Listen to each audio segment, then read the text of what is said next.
जय माता दी। राधे राधे। आइए सुनते हैं आज एकादशी पर ग्यारस माता की कथा। एक बार एक राज्य में एक राजा रहा करता था। राजा बहुत ही बुद्धिमान और बलशाली था। राजा सदैव अपनी प्रजा का बहुत अच्छे से ध्यान रखता था।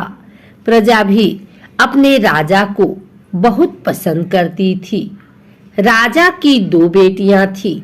राजा अपनी दोनों बेटियों से बहुत प्रेम करता था।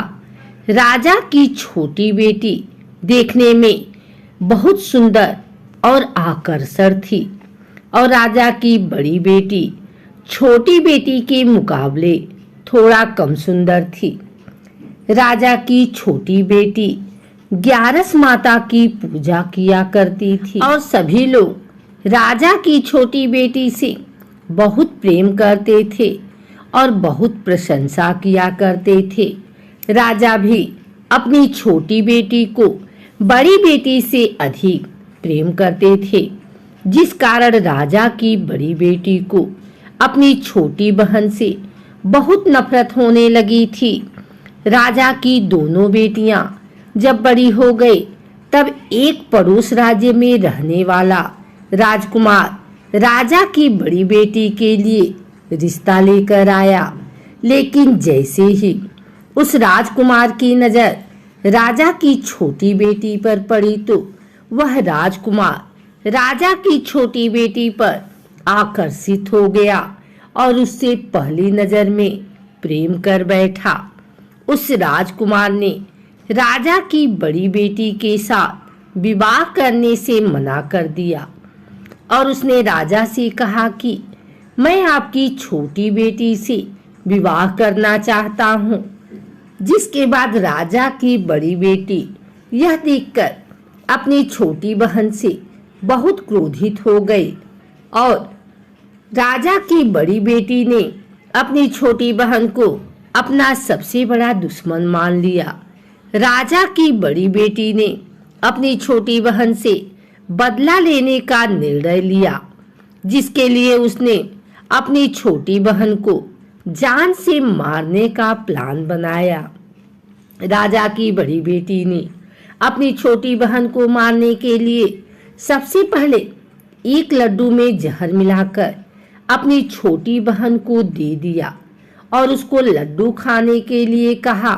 लेकिन लड्डू खाने के बाद भी छोटी बहन को कुछ नहीं हुआ। बड़ी बहन यह देखकर बहुत आश्चर्यचकित हो गई, लेकिन बड़ी बहन ने हार नहीं मानी और उसने जब रात में छोटी बहन अपने कमरे में सो रही थी तब एक मटके में सांप रखकर उसे कमरे में छोड़ दिया। लेकिन सांप भी छोटी बहन का कुछ नहीं कर पाया। जिसके बाद बड़ी बहन ने अपनी छोटी बहन से कहा कि चलो हम लोग कुएं में से पानी भर कर लाते हैं। जिसके लिए वह अपनी छोटी बहन को पानी भरने के बहाने कुएं के पास ले गई और उसने अपनी छोटी बहन को कुएं में धक्का दे दिया। लेकिन छोटी बहन को तब भी कुछ नहीं हुआ, क्योंकि हर बार ग्यारस माता उसकी रक्षा कर रही थी और उधर बड़ी बहन अपने सारे प्रयासों के बाद असफल हो रही थी, जिससे वह बहुत क्रोधित हो रही थी।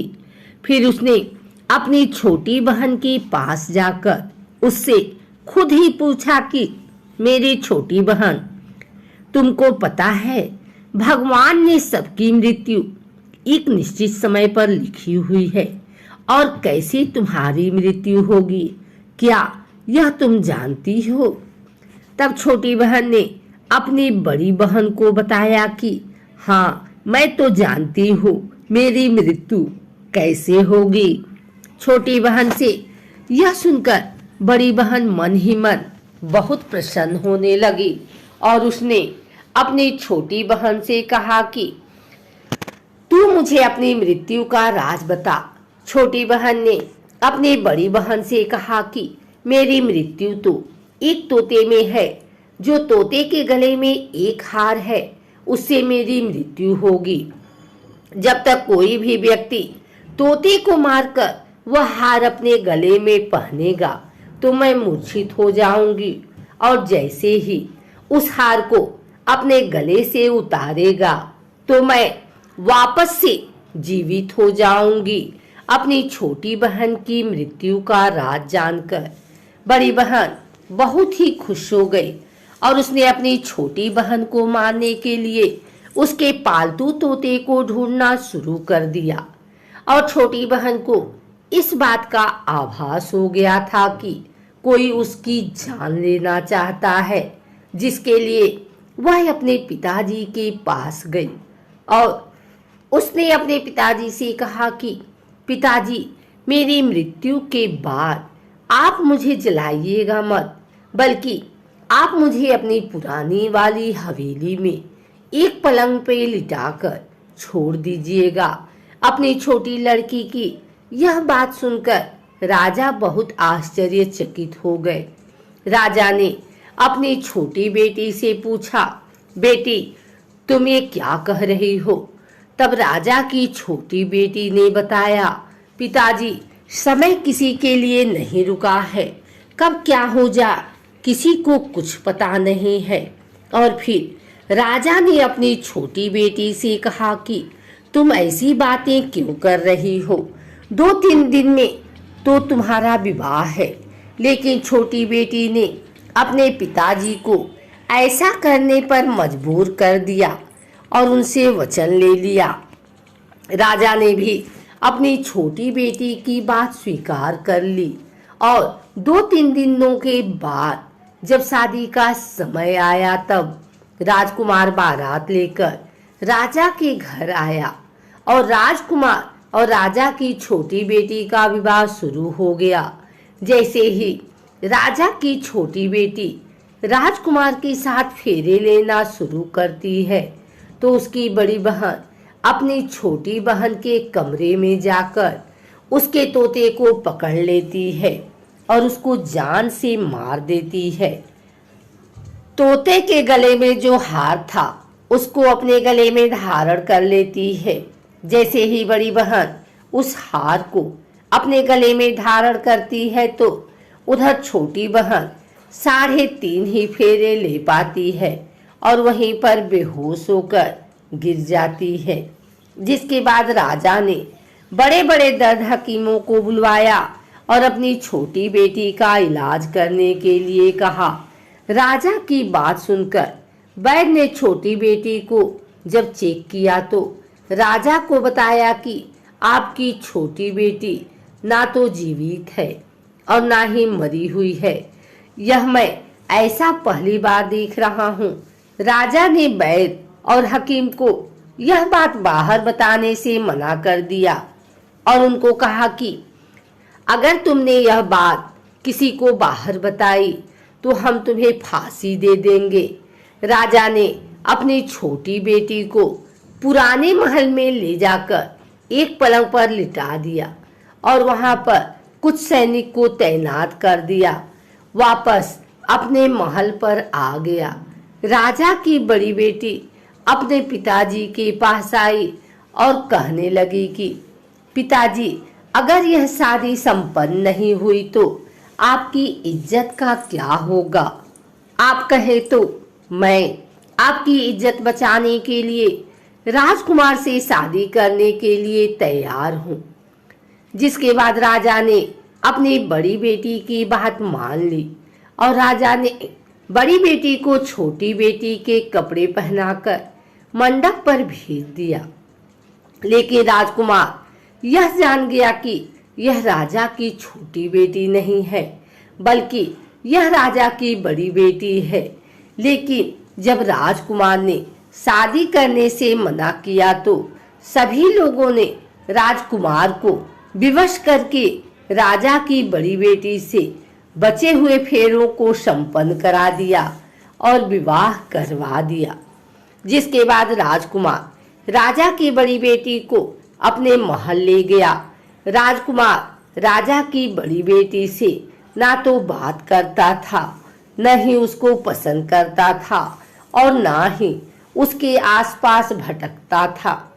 और राजकुमार ने यह फैसला लिया था कि वह अपनी प्रेमिका को ढूंढ कर रहेगा और यह जानकर रहेगा कि उसके साथ क्या हुआ है। एक दिन राजकुमार अपने घोड़े पर सवार होकर राजा के पुराने महल के पास पहुंच गया, जहां पर उसने देखा कुछ सैनिकों को महल के पास पहुंचकर राजकुमार ने जब महल को ध्यान से देखा तो वह समझ गया कि यह तो हमारे ससुर जी का महल है। तब राजकुमार ने सैनिकों से पूछा, तुम लोग यहाँ क्या कर रहे हो और इस महल के अंदर उस पलंग में कौन लेटा है? जिसके बाद सैनिकों ने बताया कि यहाँ पर राजा की छोटी बेटी लेटी है। यह सुनकर राजकुमार बहुत प्रसन्न हो गया और तुरंत अपने प्रेमिका के पास पहुंच गया और उसकी सेवा करने लगा। जैसे ही रात हुई तो राजा की छोटी बेटी उठकर खड़ी हो गई। राजकुमार यह देखकर बहुत खुश हुआ और उसने अपनी प्रेमिका से पूछा कि तुम यहाँ क्या कर रही हो? तुम मेरे साथ मेरे घर चलो। राजा की छोटी बेटी ने राजकुमार को सारी बातें बता दी कि मेरी जान एक तोते में बसी थी और मैंने यह बात सिर्फ अपनी बड़ी बहन को बताया था और मुझे पता है कि उसने ही मुझे मारने का प्रयास किया है। उसके पास एक हार है जिसको वह सुबह पहन लेती है और रात को उतार देती है। जब तक वह हार को पहने रहती है तब तक मैं मूर्छित रहती हूँ और जैसे ही वह हार उतार देती है तो मैं जीवित हो जाती हूँ। और जब तक मेरी बड़ी बहन के पास वह हार है तब तक मैं ऐसे ही जीवित और मूर्छित होती रहूंगी। अगर मेरी बड़ी बहन के पास जो हार है वह मेरे हाथ लग जाए तो मैं हमेशा के लिए जीवित हो जाऊंगी। राजकुमार यह बात सुनकर राजा की छोटी बेटी के पास रहने का निर्णय ले लिया और उसने अपने बचे हुए सारे फेरे उस पलंग पर लेटी राजकुमारी की साथ कर लिए और अपना विवाह पूर्ण कर लिया और वहीं पर ही रहने लगा। देखते ही देखते कुछ समय में राजा की छोटी बेटी और राजकुमार की पत्नी पेट से हो गई। एक दिन राजकुमार को किसी काम से बाहर जाना पड़ा। तब छोटी बहन के पेट में बहुत तेज से दर्द होने लगा, जिसके बाद उसने ग्यारस माता का आवाहन किया। जिसके बाद वहां पर ग्यारस माता प्रकट हुई और उन्होंने अपने भक्तों के दर्द को दूर किया और एक पुत्र की प्राप्ति हुई। और वहीं पर अचानक से राजकुमार भी आ गया। राजकुमार ने ग्यारस माता को देखा तो वह आश्चर्यचकित हो गया और उसने तुरंत माता को प्रणाम किया।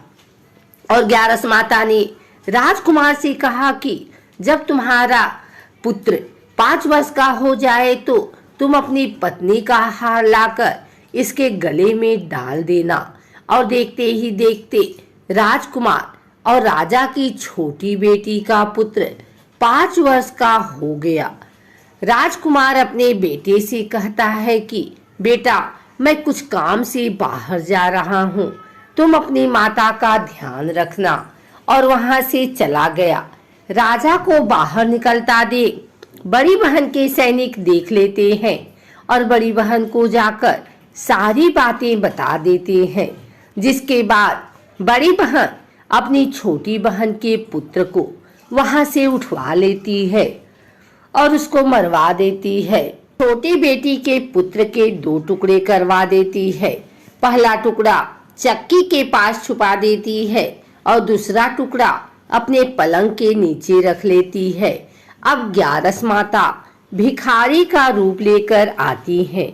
एक भिखारी का रूप रखकर बड़ी बहन के पास चली जाती हैं, जिसके बाद वहां पर भिक्षा मांगने लगती हैं। बड़ी बहन अपने नौकरों से कहती है कि जाकर भिक्षा दे दो। लेकिन जैसे ही नौकर ग्यारस माता को भिक्षा देने के लिए आते हैं तो माता उन्हें मना कर देती हैं और कहती हैं कि मैं तुम्हारी रानी से ही भिक्षा लूंगी। जिसके बाद बड़ी बहन स्वयं ही भिक्षा देने के लिए माता के पास आती हैं। तब माता एक बिल्ली का रूप लेकर उसके कमरे में चली जाती हैं और वहां पर छोटी बेटी के पुत्र के 2 टुकड़े को आपस में जोड़ देती हैं और उसे जीवित कर देती हैं। उसे वहां से ले जाती हैं। राजकुमार अपने बेटे को लेकर अपनी पत्नी के पास आता है और उससे कहता है कि तुम इसका ध्यान रखना।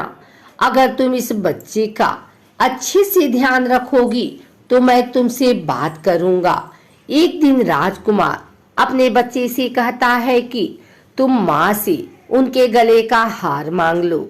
जिसके बाद राजकुमार का लड़का अपनी माँ के पास जाता है और कहता है कि माँ, मुझे तुम्हारा हार चाहिए, तुमने गले में पहन रखा है। यह सुनकर पहले तो बड़ी बहन बहुत क्रोधित होती है, पर उसको यह याद आता है कि राजकुमार ने कहा था कि अगर मैं इस बच्चे का ध्यान अच्छे से रखूंगी तो वह मुझसे बात करेंगे। जिसके कारण वह बच्चे को रख लेती है और तुरंत हार लाकर अपने पिताजी को दे देता है। और तभी राजकुमार अपने बेटे को लेकर वहां से जाने लगता है और अपनी पत्नी से कहता है कि तुम हमारे लिए खाना बनाकर रखना, मैं शाम को आकर तुम्हारे साथ खाऊंगा। और वह अपने बेटे को लेकर वहां से चला जाता है। जिसके बाद वह राजा के पास जाता है और उनको सारी बातें बता देता है। राजा अपनी बड़ी बेटी की यह करतूत सुनकर बहुत क्रोधित होते हैं और अपनी परवरिश पर ही दोष देने लगते हैं और राजकुमार को अपनी छोटी बेटी के साथ रहने के लिए आदेश देते हैं। उम्मीद करती हूँ आपको यह वीडियो अच्छी लगी हो। अगर यह वीडियो अच्छी लगी है तो इसे लाइक करें, कमेंट करें, शेयर करें। हमारे चैनल को सब्सक्राइब करके बेल नोटिफिकेशन ऑल पर सेट कर लें ताकि आगे आने वाली वीडियो सबसे पहले आप तक पहुंच सके। धन्यवाद।